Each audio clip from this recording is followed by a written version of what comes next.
Good morning.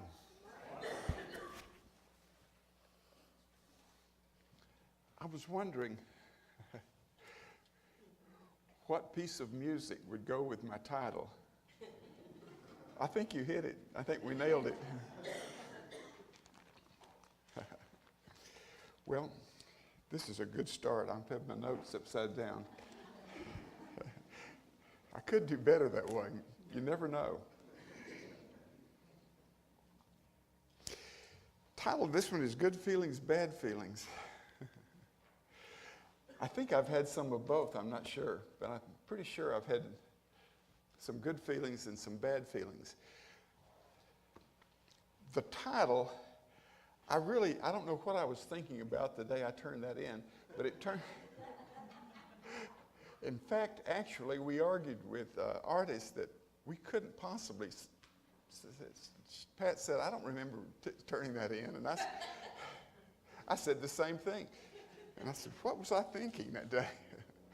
But it turned out, since my last message was about words, it turned out that sort of, I got to thinking, I said, this is perfect to come right after a perfect idea.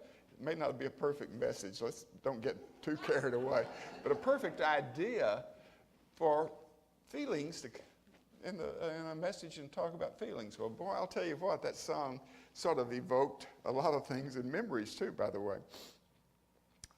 There was a book that, I don't know whether you studied it or not, but let's see, it was Conversations with God by Neil Donald Walsh. Okay, do y'all remember that?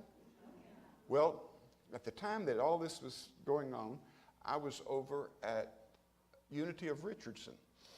And we did all 4 books. I mean, it was just like that with several years of business there, going through all of those. Until I got to the 3rd book, and then I began to give some thought. I remember Clinton was president then, and so some of the questions came up about politics. Well, dang, it was the first time in my life I'd realized God was a liberal Democrat.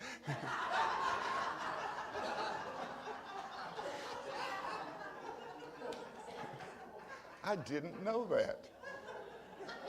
I thought, should I change my voting or what,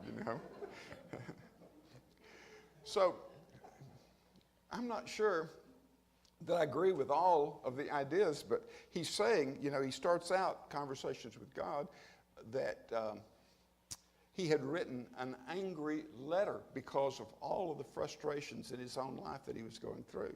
But anyway, I want to read a little bit out of the book because it has to do with feelings. Do you know, in Unity, and especially Science of Mind, really emphasizes the fact that our thoughts and our way of thinking creates our life. Well, it sounds like, if you begin to read the first book, that there is a contradiction in that he's saying, like, feelings is the way well, I don't really see the contradiction in a way. I did it first, but after I got to looking and reading over and thinking about it, it seemed to me like it was more of an expansion of the way I saw things rather than a contradiction. And I've learned as I get older to see things more that way and more of expansion rather than contradictions. Well, anyway, that may just be in my life. But to the question, now this is reading from the book a little bit here. To the question, does God talk to everyone? And this is God's reply. I talk to everyone all the time. The question is not to whom I talk, but who listens. Well, and then Walsh said, intrigued, I asked God to expand on this subject. And here's what God said. Now, first, let's exchange the word talk with communicate. Now, I agree with that. I mean, that's good. It's a much better word, a much fuller, more accurate one.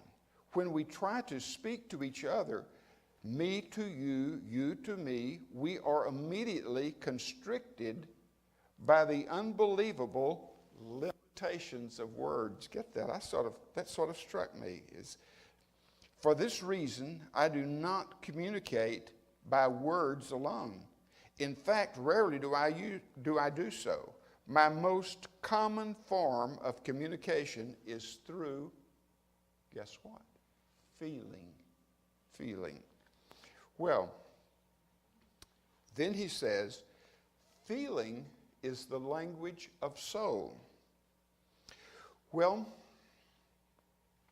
to expand that a little bit, it's my belief, and I think that my experience is that thoughts and beliefs create the feelings that we have in life. There are certain things that have happened, like happened earlier in my life, and I realized I had the wrong thoughts to create the right feeling. Do you see what I'm saying?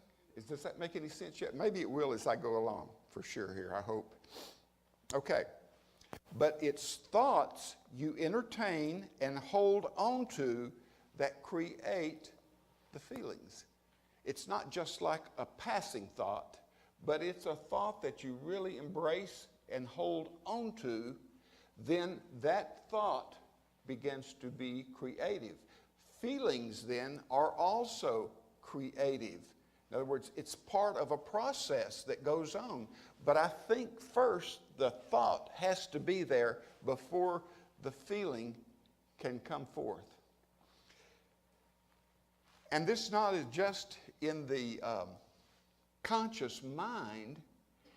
I think that it's really part of the subconscious mind that also is active in this. For example, now, I know that there are times that I can just see someone dozing off a little bit.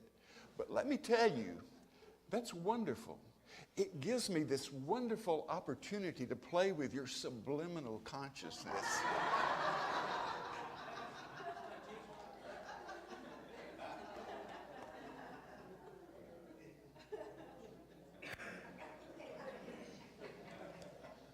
Think about that one for a while.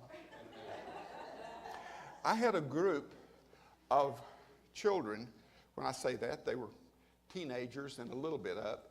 But while I was in Waco, it was because of somebody in the church had a connection, and a lot of these children had been in detention center, and somehow, I don't see how they could get up for an early service, but it was there was a class that somebody was teaching, and in teaching the class, they gave them an opportunity to express what had happened to them that day and how they felt about it. It was like, I wish I could find the expression or the name of the class, but I really can't right now remember it. But the idea being, it was, what happened that was up and what happened that was down, and sort of like the good feelings, bad feeling things that I'm talking about. And they got a chance to express themselves. But then there was a certain point in the church service just before the meditation. They filed in, and there was a pretty good group of them every Sunday. And because of their attitude, and a lot of them would nap during the service and everything, there were a lot of people that felt like that really this wasn't good, and one member had heard them use some bad language, and so they were saying, in fact, when I left, that was the first thing the new minister did was get rid of this group.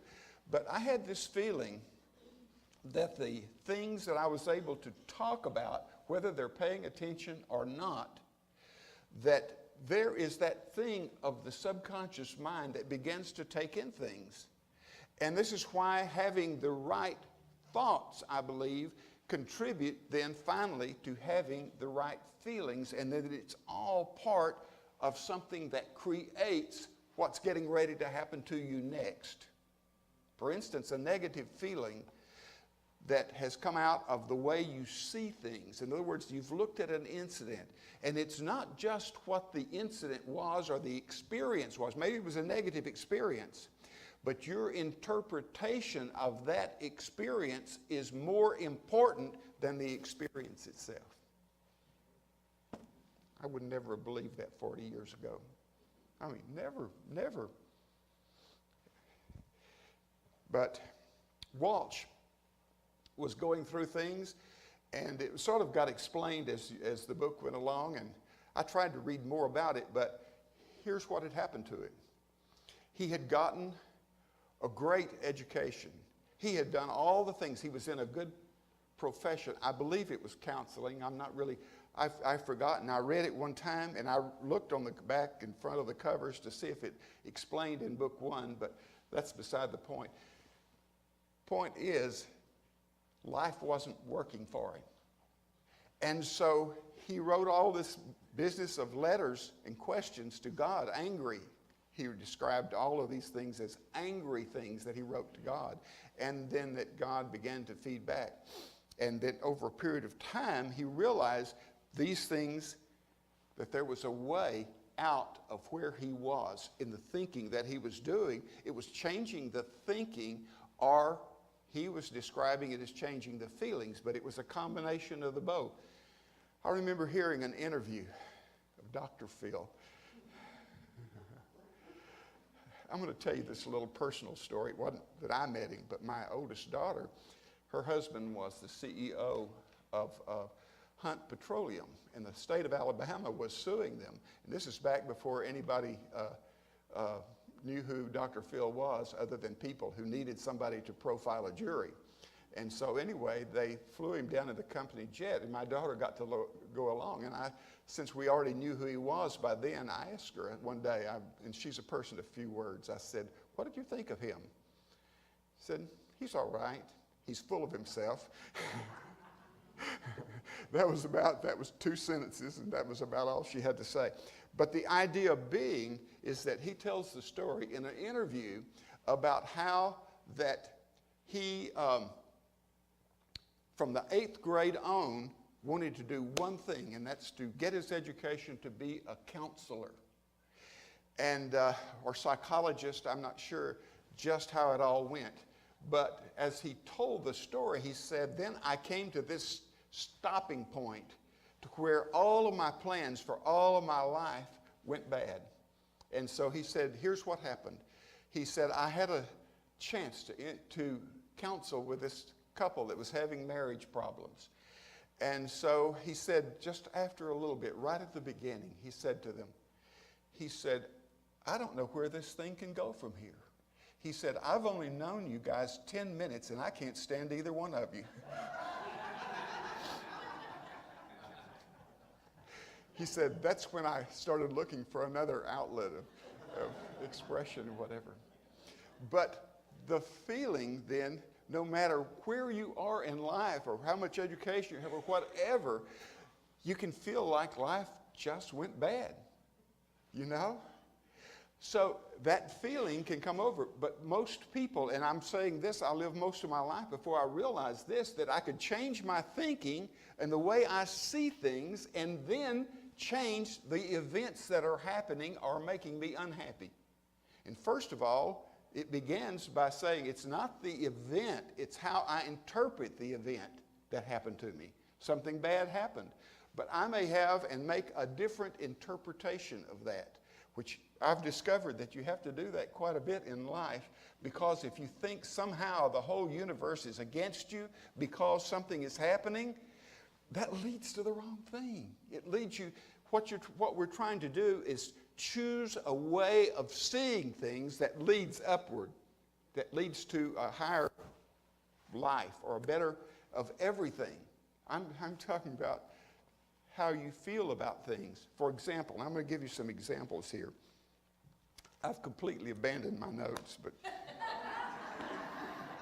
I guess that's okay. Let me see if am I leaving out anything I wanted to say. Okay. Here's an example now of changing the way of thinking.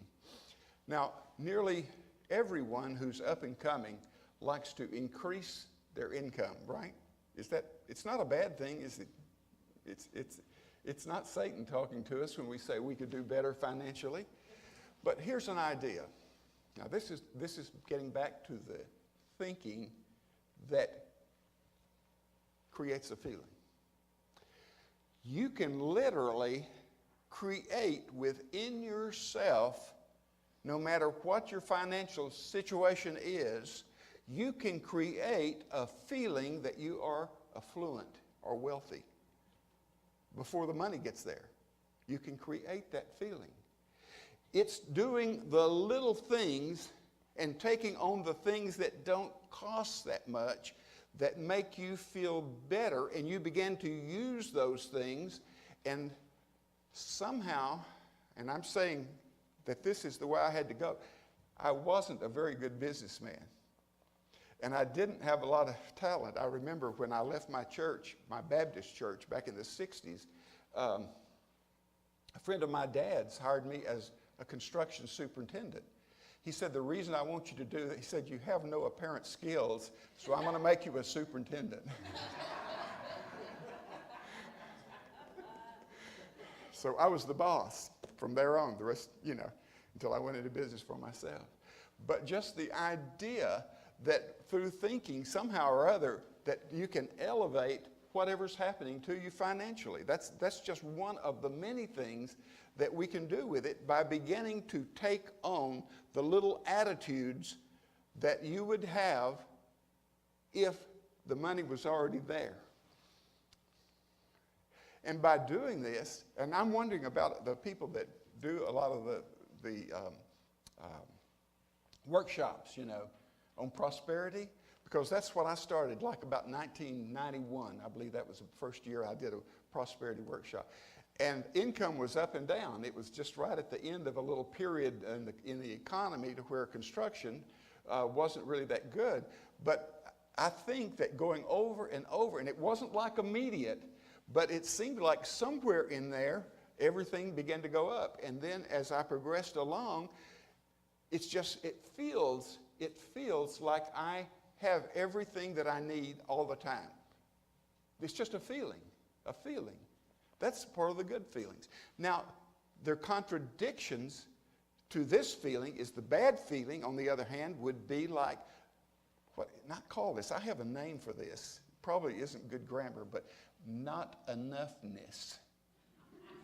Does that mean anything to anybody? Not enoughness. That's basically a feeling. It doesn't have to be a reality, because we can start feeling other feelings by changing our thinking, and then it begins to change the circumstances of life.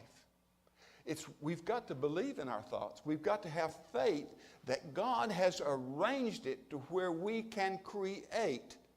Because he's, in the Bible, Jesus is saying things, you say to this mountain, go jump in the lake, and it's going to do it. In other words, if you have faith, if you really believe, and it's like I came to a point to where, what's the choice? Believe that my income is supposed to be up and down and bounce around all my life? Is that a choice? No, I don't want to believe that way. I want to believe this way, because I'm going to give it a chance. See how it changes? Well, it begins to change. And the thing about it is that it's hard to understand, because we have been indoctrinated other ways. I grew up, and it was another way of seeing life. Because what you did, whatever you were suffering through, that was okay, because in heaven, if you've done the right thing and you've been saved, there'll be your crown of glory. I'm quoting my mother exactly. And a wonderful lady. In other words, we didn't say I love you very much, but I knew, and I felt loved. And whatever problem I faced in life was not her fault. I learned that later, And I think my kids finally, at 21 or in the 20s, here I was going along thinking I'm such a great dad, and until they explained to me differently, when they grew up. But I think they're coming around, as time goes on, I think they come around.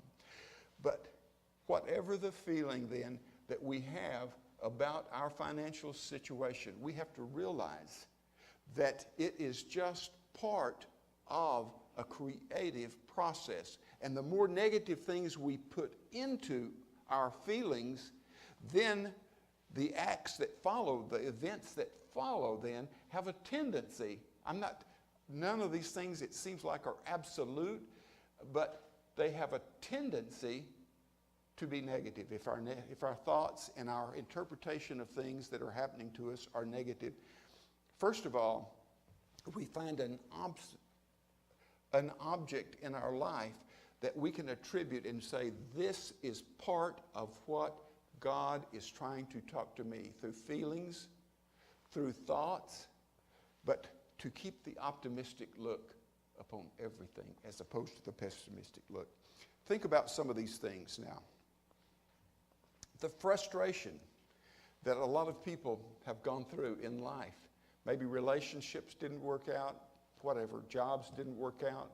The education they got, they never seemed to use. And I could have thought that way about my education because most of my courses were in speech, in English, in history, and then I come out and I'm doing construction, see? And no engineering, not a drop of it, and not too much math, but yet you had to learn when you're in construction, see? But the frustration could have been there, but I've always looked back and said, I'm so glad that I did what I did, because somehow it comes in handy and it makes life better, that whatever way you went, never look back and feel critical of the decisions you made back when. It doesn't help. It's the wrong creativeness. But looking back and saying those decisions got me to where I am. Now these are the decisions to get me where I want to go. In other words, I'm just where I need to be right now. You don't need to stay there, but right now, everything is just exactly like it should be. Look at some of the other things, some of the other parts. I told you a story one day about a lady, and she was on the front cover of, I think, either Unity of Science of Mind, but she was a performer, a successful performer, and she had been through a drug problem and alcohol and broken relationships and whatever. And she said, I came up with one statement that was in my heart that helped me get to where I am now. And here was the statement. I remember the statement. I can't remember her name. She said, I am not my brokenness. What a thought. What a thought. I am not my brokenness. Well, one of the questions that Walsh asked God said, what about when you get to heaven? And he said, there's no way to get to heaven. God said, because you're already there. How can you get to some place that you already are? You see? And so it's another way of thinking and seeing things. And it's what I tell myself. This that I'm experiencing is heaven. This is heaven. To find, and I could just go over and name things like, for example, the church here. Every little thing just fell in place. Work, friends. It's like my friends are the most valuable people in the world. You are the most lovable group I can imagine. I couldn't have imagined something better. And I'm saying, and all these good things are happening to me. And I said, but I thought them into, I made you up. You may not be real. But to say, I am wealthy. I am in heaven. I have it all. Abundance of everything. I am the love of God expressing as me. I am the joy of God expressing as me. Well, that brings me down to one of the thoughts that I can't really say that I've held for a long time. I know I've told you a little bit about this story about a friend of mine giving me a lamp that was from Mexico, and it was handmade. And when I began to look at it, I said, hey, that's flawed. It's out of symmetry. And then later, as I began to think more about it, I said, do you know that flaw is part of the art? Realizing this, I began to transfer that feeling over, because certainly if you could be inside of me, you would say, well, there's some flaws. Fortunately, I'm married to a lady that never calls it to my attention. But she's aware, you know. But that can become something different than you think. I've got an affirmation, and this is what I'm going to close with, because I'm going to leave you with this. It's what I said one morning before meditation to Spirit. And I said, Spirit, you and I are just one person. We are absolutely one. You are the perfect part. I get to be the flawed part. But aren't we a wonderful team? Thank you.